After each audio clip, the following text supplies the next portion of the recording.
एक बड़ी प्राकृतिक आपदा आ गई और मानव सामाजिक व्यवस्था ढहने का सामना कर रही थी। यहाँ तक कि आकाश में पक्षी भी बर्फ की मूर्तियों में बदल गए और 100 मीटर की ऊंचाई से तेजी से गिरने लगे।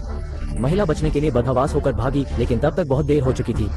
एक विशाल यात्री विमान उसकी ओर आ रहा था और जो लोग धीरे धीरे भाग रहे थे उनके बचने की कोई संभावना नहीं थी। पूरी दुनिया का शहर बेरहमी से जलमग्न कर दिया गया। यहाँ तक कि क्रॉस समुद्र पुल पर यात्रा करने वाली ट्रेन भी आपदा से अछूती नहीं थी। विशाल लहरों ने एक पल में सभी को पलट दिया। मैंने सोचा था कि वे इस तरह समुद्र के नीचे दबे होंगे, लेकिन सौभाग्य से कुछ लोग द्वीप पर बह गए और उन्होंने बचे हुए भोजन के लिए जमकर लूटपाट की। युवक उनके साथ संबंध नहीं रखना चाहता था, इसलिए वो अपनी मां को लेकर गुफा में छिप गया। बची हुई आपूर्ति के लिए लड़ने के लिए प्रेमिका ने अचानक पीछे से युवक पर हमला कर दिया। ये पता चला कि उसने पहले ही अमीर दूसरी पीढ़ी के साथ मिलीभगत कर ली थी और फिर युवक की बेरहमी से हत्या कर दी। लेकिन जो अप्रत्याशित है वह ये है कि जिस युवक ने मरने से इनकार कर दिया था उसका पुनर्जन्म हुआ और वह आपदा से पहले ट्रेन में लौट आया। इस बार उसने ये त्रासदी दोबारा नहीं होने दी। तो खींचो, माँ ट्रेन से उतरने ही वाली थी, लेकिन अप्रत्याशित रूप से माँ झिझकी और अपनी प्रेमिका के उकसावे में ट्रेन से उतरने से इनकार कर दिया।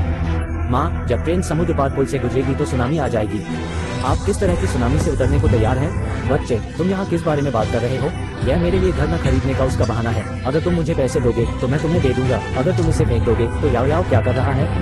मैं आपकी होने वाली बहू हूँ। कार 10 सेकंड में निकलने वाली है, कृपया तुरंत कार में बैठें। मुझे उम्मीद नहीं थी कि जब मैं वापस आऊंगी तो मुझे सुनामी का सामना करना पड़ेगा। ये जीवन ऐसा लग रहा था कि सब कुछ भाग्य में था और अपनी मां की सुरक्षा के लिए युवक के पास ट्रेन में लौटने के अलावा कोई विकल्प नहीं था। लेकिन फिर अचानक खड़ा हुआ और कंडक्टर को देखने के लिए कहा और उसे समझाया कि एक बड़ी सुनामी आएगी। क्रॉस सी ब्रिज पार करते समय आपदा ट्रेन के अधिकांश यात्री डूब जाएंगे और कुछ रेगिस्तानी द्वीपों पर रहेंगे। अगर आप नहीं चाहते कि ऐसा हो तो तुरंत कार रोक दें। लेकिन जैसे ही यह बयान सामने आया, कंडक्टर ने न केवल उस युवक पर विश्वास नहीं किया बल्कि उस पर हंसते हुए कहा कि क्या वो मानसिक रूप से बीमार है तो उसे देखने के लिए डॉक्टर से पूछें। कार में बैठे लोग इतनी जोर से हंसे कि उन्हें यकीन ही नहीं हुआ कि उन्हें इसकी भारी कीमत चुकानी पड़ेगी। ये देखकर किसी को जियो पर विश्वास नहीं हुआ। बगल में मौजूद बूढ़ी माँ को शर्मिंदगी महसूस हुई, इसलिए उसने जल्दी से अपने बेटे को वापस उसकी सीट पर खींच लिया। लेकिन सुनामी आने में अभी आधा घंटा बाकी है। युवक को स्पष्ट रूप से याद है कि एक रेगिस्तानी द्वीप पर रहने पर सभी बचे लोगों को पानी और भोजन की कमी होगी। चूंकि मामला अपरिवर्तनीय था, इसलिए युवक ने पहले से ही जीवित रहने की आपूर्ति का स्टॉक करने का फैसला किया। कंडक्टर, मैं ट्रेन का सारा खाना खरीदना चाहता हूँ। भाई युआन, आपने इतनी सारी चीजें क्यों खरीदी? ये पागल वास्तव में यह नहीं सोचता है कि वह एक निर्जन द्वीप पर रहेगा और सुनामी का सामना करेगा, इसलिए वह आपूर्ति जमा करना चाहता है। फेंग युआन, क्या आप यह नहीं कह रहे हैं कि एक निर्जन द्वीप पर रहना और आपूर्ति जमा करना अभी भी दिलचस्प है क्योंकि आप घर नहीं खरीदना चाहते हैं? तुम्हारी बहन, जब मैं ये तस्वीर देखता हूँ तो मैं तुम्हारे लिए घर नहीं खरीदना चाहता। मेरे बच्चे, कृपया परेशान करना बंद करो। मैं आपसे विनती करता हूँ। माँ, क्या यह वही नहीं है जिसने मेरे निर्माण स्थल पर परेशानी पैदा की थी और मुझे मुआवजा चाहिए था? मिस्टर चेन, किस तरह की हवा आपको यहाँ ले आई है? मैंने सुना है कि इस गाड़ी में एक मानसिक रूप से बीमार व्यक्ति है। क्या आप यहाँ विशेष रूप से देखने के लिए नहीं आए थे? उन्होंने कहा, हम सुनामी का सामना करने जा रहे हैं और हमें एक निर्जन द्वीप पर रहते हुए आपूर्ति जमा करनी होगी। चौकोर और गोल, है ना? मैंने कहा, तुम बच्चे, तुम्हारे पास इतनी समृद्ध कल्पना है कि तुम्हें क्या लगता है कि हर कोई यहाँ सिर्फ तुम्हारे लिए लघु नाटक फिल्माने आया है? मैंने लघु नाटक और लघु नाटक देखे हैं, लेकिन वह किसी कुटिल युद्ध देवता लियांग, दियानक स्वान, चेन तियानहाओ और जेंग जिन्याओ की तरह नहीं दिखता है।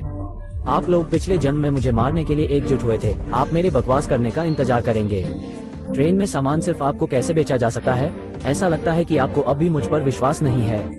मैंने आपसे कहा था कि आप इसे जल्द से जल्द लेना चाहते हैं। कुछ बकवास सामग्री खरीदने के बारे में भी मत सोचो। यदि आप फेंग युआन नहीं हैं, तो आप क्या सोचते हैं कि आप कौन हैं? एक महान भविष्यवक्ता?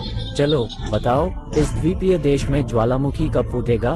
द्वीप देश में ज्वालामुखी पहले ही फट चुका है और आप 2 मिनट में समाचार देखेंगे। आप बहुत प्रतिभाशाली हैं। आप वास्तव में अपने आप को एक महान भविष्यवक्ता मानते हैं। वैसे फेंग युआन, क्या आप इस सामग्री का संचय नहीं करना चाहते? जब आप किसी निर्जन द्वीप पर पहुंचे तो मुझसे धन्यवाद के कुछ शब्द पूछना याद रखें। ये वास्तव में पागलपन है। फेंग युआन, तुम्हें क्या लगता है कि तुम कौन हो? ज्वालामुखी जब भी कहता है कि वह फूटेगा, माँ पर स्प्रे कर सकता है और यहाँ तक कि रेगिस्तानी द्वीप सुनामी जैसी चीजें भी उसके मुंह से लापरवाही से निकल सकती हैं। क्या ये कहना संभव नहीं है कि ज्वालामुखी फटता है? उसके अपमान के कारण घर खरीदने के बाद मुझे उसे बाहर निकाल देना चाहिए। भाइयों, क्या आप सचमुच बीमार हैं? जियू यान, ये बच्चा शायद वास्तव में उत्तेजित है। मैंने कहा, वांग शियुंग, यदि आपका बेटा पागल है, भले ही वो एक घर खरीद ले, मेरी याओ याओ उससे शादी नहीं करेगी। अरे माँ, आप 2 सेट खरीदें और मुझे 1 सेट दें। आप क्या बकवास कर रही हैं?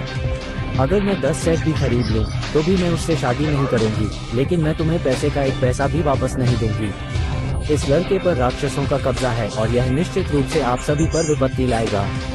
लेकिन जब तक आप कुछ पैसे देने को तैयार हैं, मैं इसे जीतने के लिए कुछ प्रयास कर सकता हूँ। बच्चे, तुम्हें क्या हो गया है?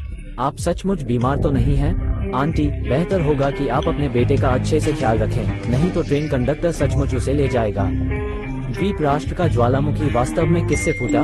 वह है। आप किस बकवास की बात कर रहे हैं?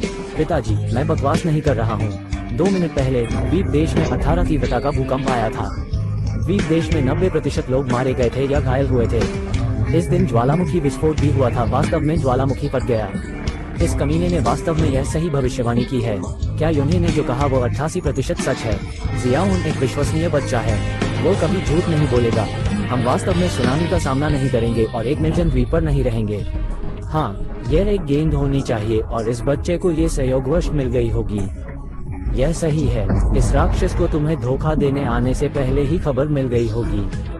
मेरे जैसे ये अज्ञानी लोग अब भी विश्वास नहीं करते कि तुमने फैंगयुआन ने पहले सुनामी रेगिस्तानी द्वीप बनाया और फिर ज्वालामुखी विस्फोट किया जिससे मैं लगभग धोखा खा गया। तुम फैंगयुआन, तुमने वास्तव में पैसे के लिए ये सटीक झूठ गढ़ा। मैं तुमसे कहता हूँ, तुम इस पैसे का उपयोग नहीं कर सकते। जाओ कुछ बकवास सामान खरीदो। फैंग परिवार के पैसे पर अंतिम निर्णय लेने की आपकी बारी नहीं है। नमस्ते वांग शीयुन, यदि आप फैंग परिवार से तलाक नहीं लेना चाहते हैं तो कृपया जितनी जल्दी हो सके मुझे पैसे वापस कर दें। बच्चे, तुम क्या कर रहे हो? माँ, मेरे द्वारा ये सभी सामान खरीदने के बारे में चिंता मत करो। ये 300,000 युआन तुम्हारे पिता के जीवन भर के पैसे हैं। तुम इसे छू नहीं सकते। फैंगयुआन, अगर तुम एक पैसा भी छूने की हिम्मत करते हो तो तुम मुझसे शादी करने के बारे में सोच भी नहीं सकते। सिर्फ एक जोड़ी टूटे हुए जूते हैं। किसे परवाह है? हे छोटे जानवर, तुम टूटा हुआ जूता किसे कह रहे हो? कमीने, क्या तुम्हें कुछ परेशानी नहीं हो सकती? मैंने आपके दांत तोड़ दिए, लेकिन आपने फिर भी बकवास करने का साहस किया। विश्वास करें या न करें, मैंने वास्तव में आपको पकड़ लिया है। विश्वास करें या न करें, जब मैंने आपके पैसे के बारे में शिकायत की तो मुझे इसका पता कैसे नहीं चला? लिन जेन बहुत जिद्दी है। मुसीबत खड़ी करने के बारे में मत सोचो पिताजी, उससे वास्तव में कोई मानसिक समस्या हो सकती है। आइए मुसीबत को बेकाबू होने से बचाने के लिए उसका अनुसरण करें। खैर, आपूर्ति बेची जा सकती है, लेकिन आप और अधिक परेशानी नहीं खड़ी कर सकते। यह इतना तेज है कि केवल 15 मिनट बचे हैं। मैं क्या कह सकता हूँ? ली यान, कृपया सारी आपूर्ति इस गाड़ी में ले जाएं। ठीक है अंकल लॉन, आपको सचमुच जाना होगा। अरे 1 मिनट रुकिए, आप इस बच्चे की बकवास पर विश्वास करते हैं। यह एक निर्जन द्वीप की तरह है, लेकिन कंडक्टर ने वास्तव में इस पर विश्वास किया। याओ याओ, तुम्हें उससे शादी नहीं करनी चाहिए। क्या ये सिर्फ इसलिए नहीं है क्योंकि तुम मेरे लिए घर नहीं खरीदना चाहती हो? आप इतना बेतुका झूठ कैसे बोल सकते हैं? वांग कीयुन, बेहतर होगा कि आप अपने मानसिक रोगी बेटे को स्थिति पर नियंत्रण करने दें, अन्यथा हमारे दोनों परिवारों के बीच सगाई अमान्य हो जाएगी। जियो युआन, क्या तुम्हें अपनी माँ को इतना गुस्सा दिलाना है कि वो मर जाए? माँ, सुनामी वास्तविक है और रेगिस्तानी द्वीप भी वास्तविक है। मैं भविष्य में जीवित रहने के लिए आपूर्ति जमा कर रहा हूँ। बेटा, ये तुम्हारे पिता की जीवन भर की कमाई है। आपके पिता की मृत्यु से पहले वह चाहते थे कि आपका एक परिवार और एक करियर हो।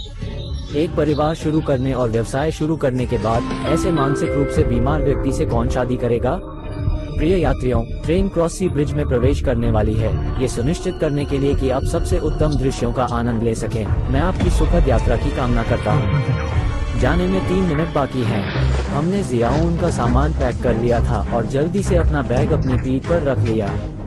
भाई रेन, सच में सुनामी नहीं होगी, ठीक है? हम एक निर्जन द्वीप पर नहीं रहेंगे। मैंने आपसे कब झूठ बोला? 1 मिनट से भी कम समय बचा है। इस मुद्रा में मैं वास्तव में थोड़ा घबरा गया था। तुम बस गड़बड़ कर रहे थे। तुमने इसे बाद में क्यों निकाला?